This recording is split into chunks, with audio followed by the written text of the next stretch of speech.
आज की कहानी एक ऐसे कातिल की है जिसको कत्ल करने के लिए शुरुआत में कोई वजह नहीं थी, लेकिन फिर उसने धीरे धीरे दो वजह ढूंढी। अब ये अजीब बात होती है कि कत्ल करने के लिए भी पहले सोचना है, फिर वजह ढूंढनी है और फिर इसके बाद वो कत्ल करता है। इत्तेफाक से जब वो अदालत कहती है, पुलिस कहती है तुमने 20 कत्ल किए, वो कहता नहीं 26 किए, 26।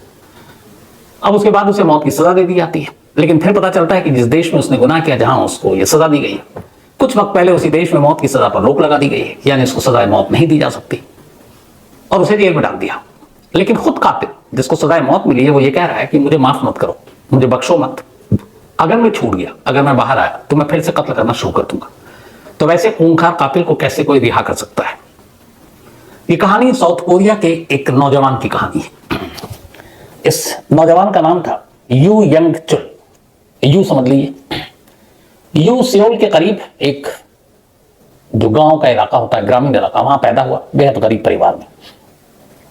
बचपन से उसने देखा कि उसके आसपास की बस्तियों में जहां वो रहता है, अमीरी और गरीबी के बीच में कुछ फर्क है। अमीरों के साथ अलग तरह का बर्ताव किया जाता है, गरीबों के साथ अलग किया जाता है। अब वो धीरे धीरे ये चीजें उसके मन में, और वो बड़ा होता जा रहा है। बड़ा होते होते उसने देखा कि अमीर लोग अच्छे नहीं होते। अब ये पता नहीं उसके अंदर ये धारणा कहां से बनी, लेकिन उसको लगा बहुत सारी ऐसी चीजें थी जो शायद उसे भी मिलना चाहिए लेकिन नहीं मिला। अमीरों के पास सब कुछ है, तो अमीरों से धीरे धीरे उसके मन में नफरत पनपने लगी। वो बड़ा हुआ, फिर एक लड़की से उसकी शादी हुई, जिससे उसने शादी की। वो एक मसाज पार्लर में काम किया करती थी। उसके बाद उससे एक बेटा हुआ। सब कुछ ठीक चल रहा था, लेकिन उसके एक मन में था अमीर बनना है। इस चक्कर में यू जो है वो गलत रास्ते पर चल पड़ा। उसने चोरी करनी शुरू की। चोरी की तो पुलिस ने पकड़ा, उसको जेल भेजा। बाहर आया, फिर नहीं सुधरा, फिर उसने डकैती डाली, फिर जेल गया। फिर एक 15 साल की बच्ची के साथ मॉलेस्टेशन का उसके ऊपर इल्जाम लगा, वो जेल गया। इस दौरान में जब वो 2-3 बार जेल गया, तब उसकी बीवी को लगा कि उसका पति ठीक नहीं है और उसने सही फैसला लिया कि एक क्रिमिनल के साथ रहना उससे अच्छा उसको डिवोर्स दे दो। तो उसकी वाइफ ने यू को डिवोर्स दे दिया। अब जैसे ही डिवोर्स दिया, यू के मन में कुछ और चीजें अब आ गई। उसे अब अमीरों के साथ साथ औरतों से भी नफरत होने लगी, सिर्फ बीवी के तलाक देने की वजह से। और वो नफरत इस कदर थी कि उसे लगा कि अब अमीरों को और ऐसी औरतों को जिंदा रहने का हक नहीं है। अब वो जेल में था। 2003 सितंबर का महीना था, 24 सितंबर, और वो जेल से रिहा होता है, जेल से बाहर आता है। बाहर आने से पहले उसने अंदर जेल के अंदर ठान लिया था कि वो बाहर आकर अमीरों से बदला लेगा, ऐसी औरतों से बदला लेगा। लेकिन शुरुआत में उसके निशाने पर थे कि अमीरों से नफरत है। जेल से रिहाई के सिर्फ 14 दिन बाद यू ने सियोल के एक बहुत ही सीनियर जाने माने प्रोफेसर जो यूनिवर्सिटी में पढ़ाते थे, उनकी एज करीब 72 ईयर्स थी और उनकी वाइफ 66 ईयर्स। 2 मंजिला मकान में वो रहते थे, अच्छे खासे अमीर थे। वो उनके घर में घुसता है और उन दोनों को हथौड़े से मार डालता है, सिर्फ जेल से छूटने के 14 दिन के बाद। मारने के बाद वो बहुत बुरी तरह से मारता है। फिर इसके बाद वो वहां से निकल पड़ता है। फिर कुछ वक्त बीतता है। कुछ वक्त के बाद फिर वो ऐसे ही एक और बुजुर्ग को ढूंढता है और उसके घर में घुसकर हथौड़े से उस पर वार करता है और उसे मार डालता है। अब पुलिस को लाश मिली पहली प्रोफेसर की, फिर दूसरी मिली, तीसरी मिली, कोई क्लू नहीं मिल रहा है। इस दौरान में वो जब मौका मिले उसको, वो लोगों को इसी तरह से हथौड़े से मारना शुरू कर देता। लाश जिस हालत में मिलती उसको पुलिस भी देखकर हैरान रह जाती, कितनी बेदर्दी से कोई किसी के कैसे मार रहा। उसके सर पर हथौड़ा मारकर उसे लगभग कुचल डालता था। अब पुलिस भी घबराई, प्रेशर भी था। पुलिस ने तफ्तीश शुरू की, कोई क्लू मिल नहीं रहा। एक जगह एक क्राइम सीन पर एक सीसीटीवी फुटेज में एक शख्स दिखाई देता है। पुलिस को लगा कामयाबी मिलेगी, लेकिन उसका चेहरा, उसकी बाकी चीजें कहीं भी उसको एस्टैब्लिश नहीं कर रही थी कि ये कौन है। तो सीसीटीवी फुटेज भी बेकार चला गया। इधर कत्ल होता रहा 9 के बाद 10वां। इस दौरान में हुआ ये कि जब ये सारे कत्लेआम हो रहे, तभी एक टेलीफोन बूथ पर काम करने वाली एक लड़की जिससे यू की मुलाकात हुई और वो उससे प्यार करने लगा। अब दोनों में दोस्ती हो गई, फिर प्यार हुआ। वो लड़की भी यू को प्यार करने लगी। दोनों वक्त बिताने लगे। लेकिन अभी यू के मन में था कि अमीरों से तो वो बदला लेता रहेगा। और इस दौरान में छुप के भी उसने कुछ बुजुर्ग अमीरों को, जो अकेले रहते या बुजुर्ग 2 ही लोग घर में होते, उनको जाकर हैमर से, हथौड़े से मारता और भाग लेता। अब इधर एक तरफ कत्ल कर रहा है और एक तरफ उसका इश्क चल रहा है। दोनों चीजें बराबर बराबर। फिर कुछ वक्त बीतता है। अचानक यू की उस गर्लफ्रेंड को यू के पास्ट के बारे में पता चल जाता है कि जेल में था चोरी के सिलसिले में, फिर डकैती के सिलसिले में, फिर एक 15 ईयर्स ओल्ड लड़की की मॉलेस्टेशन के सिलसिले में। तो उसे लगता है तो क्रिमिनल बैकग्राउंड का है, वो डर जाती है और यू से अपना नाता तोड़ लेती है। अब जैसे ही ये बात यू को पता चली, उसने मिलने जुलने से मना किया, उसने बताया कि तुम्हारा पास्ट ये है, तो यू को बहुत गुस्सा है। अब ये जो इसकी गर्लफ्रेंड थी, एक टेलीफोन बूथ में काम करती थी, लेकिन वहां जिस एरिया में ये काम करती थी उसमें बहुत सारी ऐसी लड़कियां थी जो टेलीफोन बूथ में काम तो करती थी और साथ में प्रोस्टिट्यूशन का धंधा भी करती थी, जिसमें फरोशी का। अब जब ये रिश्ता टूटा उसकी अपनी गर्लफ्रेंड से, तो उसे बहुत तेज गुस्सा आया और उसे लगा कि ये भी टेलीफोन बूथ की आड़ में जिसमें फरोशी का धंधा करती है।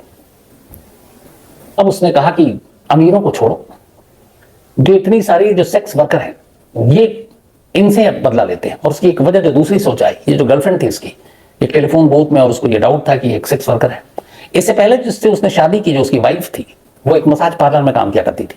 तो कई ऐसे मसाज पार्लर भी थे सियोल में, जहां पर मसाज पार्लर के आड़ में जिसमें फरोशी का धंधा हुआ करता था। तो पहले बीवी, और उसने छोड़ दिया, डिवोर्स दे दिया। अब गर्लफ्रेंड, उसने पास उसका पता चला, छोड़ दिया, लेकिन दोनों लगभग एक ही पेशे में, एक मसाज पार्लर, एक टेलीफोन बूथ, उसके दिमाग में घुस गया। उसने कहा कि अब सेक्स वर्कर को निशाना बनाएंगे। सबसे पहले अपनी उसी गर्लफ्रेंड का इसने कत्ल किया। उसे एक दिन घर बुलाया, बोला ठीक है हम ब्रेकअप करते हैं, और हैमर से उसको मारा, उसके लाश के टुकड़े किए, सर बाथरूम में रखा, बाकी चीजें उसने ले जाकर दूर कहीं फेंकाया। फिर उसके दिमाग में आया कि उसको अपनी बीवी का कत्ल करना है, लेकिन जब बीवी के कत्ल की बात आई तो उसे लगा कि उसका बेटा बहुत छोटा है, अगर मैंने अपनी बीवी को मार दिया तो फिर बेटे को कौन पालेगा। और उसे यह भी शायद कहीं अंदाजा था कि अगर कभी उसका जुर्म बेनकाब हो गया, वो पकड़ा गया, तो फिर बेटा बिना मां और बाप दोनों के कैसे रहेगा। तो उसने तय किया कि वो अपने बेटे की वजह से अपनी उस एक्स वाइफ को बख्श देगा, छोड़ देगा।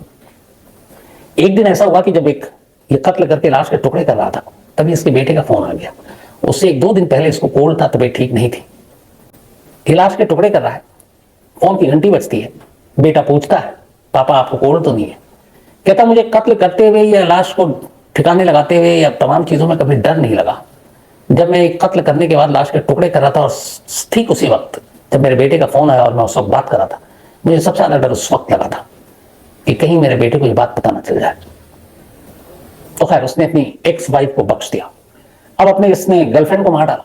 गर्लफ्रेंड को मारने के बाद अब इसने कहा कि इसे मालूम है सेक्स वर्कर को आप आराम से घर में बुला सकते हैं। अब इसने यह नया तरीका ढूंढा। अभी इधर पुलिस सियोल के तमाम रईसों का जो एक के बाद एक कत्ल हो रहा है, उसकी पहेली को सुलझा नहीं पा रही है कि कौन है कातिल। अब इधर अचानक सेक्स वर्कर का कत्ल शुरू हो गया। अब दोनों अलग चीजें थी, एक अमीरों को निशाना बनाना, एक सेक्स वर्कर को निशाना बनाना। इसका काम था कि ऐसी लड़कियों को वो अपने फिक्स करता और घर ले जाता। घर ले जाने के बाद हथौड़ा उसके सर पे मारता, उसके लाश के टुकड़े करता, कम से कम 16 से 17, और फिर उन टुकड़ों को समेटता, सहेजता और ले जाकर कहीं दूर किसी पहाड़ी पे, नाले में, नदी में फेंका था। इधर क्या हुआ कि अमीरों का कत्लेआम एक के बाद एक, 9-10 से ज्यादा। इधर अब मिसिंग रिपोर्ट आ रही है कि इस जगह से जो सेक्स वर्कर है वो अपने घर नहीं लौटी, उनके पेरेंट्स, उनके ओनर वो पुलिस में जा रहे हैं। अब पुलिस को समझ में नहीं आ रहा, लेकिन उनका ये दिमाग कहीं चला नहीं कि ये दोनों केस एक हो सकता है। पुलिस की थ्योरी ये थी कि जो अमीरों का कातिल है वो कोई सरफराज है, अलग है। सेक्स वर्कर जो गायब आ रही है इसके पीछे कोई और है। लेकिन अब एक के बाद एक प्रेशर, कम से कम 10-12 सेक्स वर्कर गायब। और ये सब कुछ 2003 से 2004, सितंबर 2003 से ये शुरू हुआ और जुलाई 2004, मतलब लगभग 10 महीने के अंदर 10-12 कत्ल अमीरों के और 10-8 सेक्स वर्कर मिसिंग। पुलिस को दोनों ही मामलों में कोई कड़ियां जुड़ती हुई दिखाई नहीं दी। अपने अपने तरीके से पुलिस जांच कर रही है। इसी दौरान में एक रोज होता यह है कि एक जो मिसिंग सेक्स वर्कर थी, जो गायब थी, जिस जगह वो काम करती थी, उसके उस ओनर के पास उसी नंबर से कॉल आता है। अब जब कॉल आता है तो उसको मालूम था ये उसकी वर्कर का नंबर है, और चूंकि मिसिंग थी तो उसके सारे फोन डिटेल ये सब कुछ उसे मालूम था, उसने पुलिस को भी दिया। अब वो जो एक सेक्स वर्कर जिसको गायब हुए कई महीने हो गए हैं, उसका मोबाइल पहली बार जागा और उसने उसी जगह पर फोन किया। फोन मालिक ने उठाया, नंबर पहचान गया। उसने एक लड़की की डिमांड की थी कि इस जगह पे भेजना है। अब इसे ये था कि इधर लड़के की आवाज है फोन पर, और वो उसे मालूम था कि जिसका फोन है वो तो गायब है।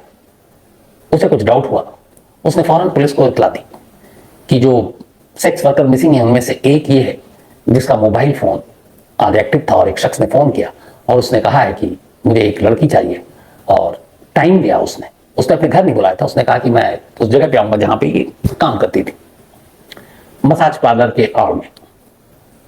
पुलिस को लगा कि ये क्या है, फिर भी खैर अब पुलिस ने कहा कि चलो उस जगह पे उस वक्त चलेंगे। इत्तेफाक से ये शख्स उससे पहले ही पहुंच गया उस जगह पर। अब जिस ओनर ने फोन उठाया था वो अपने लड़कों को लेकर उस जगह पहुंच गया, क्योंकि वो देखना चाहता था कि ये फोन कौन यूज कर रहा है, और जो फोन यूज कर रहा है उसका कहीं ना कहीं मिसिंग लड़कियों के साथ कोई कनेक्शन है, रिश्ता है। तो वो लोग पहुंचे, पुलिस तब तक आई नहीं। कॉल किया, देखा ये वही शख्स है, फोन इसी के पास है वो नंबर। उन्होंने उसको दबोच लिया। दबोचने के बाद अब उससे पिटाई विटाई की, तब तक पुलिस आ गई। पुलिस ने उसको पकड़ा फिर ऑफिशियली, फिर उससे पूछताछ की। फिर उसने जो पूरी कहानी बताई वो ये थी, शुरुआत में थोड़ी बताई थी आपको, कि बचपन से उसे अमीरों से नफरत थी। उसने ये कहा कि अमीरों को ये सोचना चाहिए कि वो क्या करते हैं। और जब फिर बड़ा हुआ, शादी हुई, तो उसकी बीवी ने उसे डिवोर्स दिया, वो एक मसाज पार्लर में काम करती थी। उसकी गर्लफ्रेंड ने उसे धोखा दिया, वो एक टेलीफोन बूथ पे काम करती थी। तो मुझे फिर ऐसे लोगों से, सेक्स वर्कर से भी नफरत हो गई, और उस नफरत की जड़ में उसकी बीवी और उसकी गर्लफ्रेंड थी। उस चक्कर में उसने कहा कि बाकी लोगों से बदला लिया जाए। तो कैसे ले, जब ये सितंबर 2003 में जेल से बाहर आया, ये मन बना चुका था कि अब वो कत्ल करेगा। और जब पहला प्रोफेसर का कत्ल किया था, जेल से आने के अगले 14 दिनों तक, जेल से रिहाई के 14 दिन बाद इसने कत्ल किया था पहला। इसने कत्ल की ट्रेनिंग ली। कैसे? इसने सबसे पहले एक हथौड़ा खरीदा, हैमर, और इसके बाद उसने उस हथौड़े से कुत्तों को मारना शुरू किया। सुनसान जगह पर जाता, कोई कुत्ता मिलता और उससे एक हथौड़े से उसके सर पे एक जोर का वार करता। फिर इस तरह से उसने कई कुत्तों की जान ले ली। उसे लगा कि एक बार हथौड़े का काफी कारगर है, अब ठीक है। अब लेकिन उसके बाद जो जितने अमीर थे उनको जाता और हथौड़ा उनके सर पे मारता और फिर निकल लेता। लेकिन जब उसने सेक्स वर्कर को अपने घर पर बुलाकर कत्ल करना शुरू किया, तो उसे लगा कि जो पहला कत्ल करते थे अमीरों का, वो तो उनके घर पे करते थे, लाश वही रह जाती थी। अब सेक्स वर्कर को अपने घर पर बुलाएं और घर पर कत्ल करने के बाद घर में ही लाश रखें, तो पकड़े जाने का खतरा है, और लाश को, पूरी लाश को बाहर कैसे ले जाए। तब उसने जिस तरीके से पहले कत्ल की ट्रेनिंग कुत्तों को मारने से ली, उसने कहा कि जो भी सेक्स वर्कर को वो घर बुलाएगा, उनको मारेगा तो हथौड़े से ही, लेकिन उनकी लाश के टुकड़े करेगा और उन छोटे छोटे टुकड़ों को अलग अलग जगहों पर जाकर फेंकेगा, जैसे सेम श्रद्धा या आफ्ताब केस में आपने सुना। लेकिन अब उसके सामने दिक्कत यह थी कि वो टुकड़े कैसे करे, उसे तजुर्बा नहीं था इंसानी लाशों का।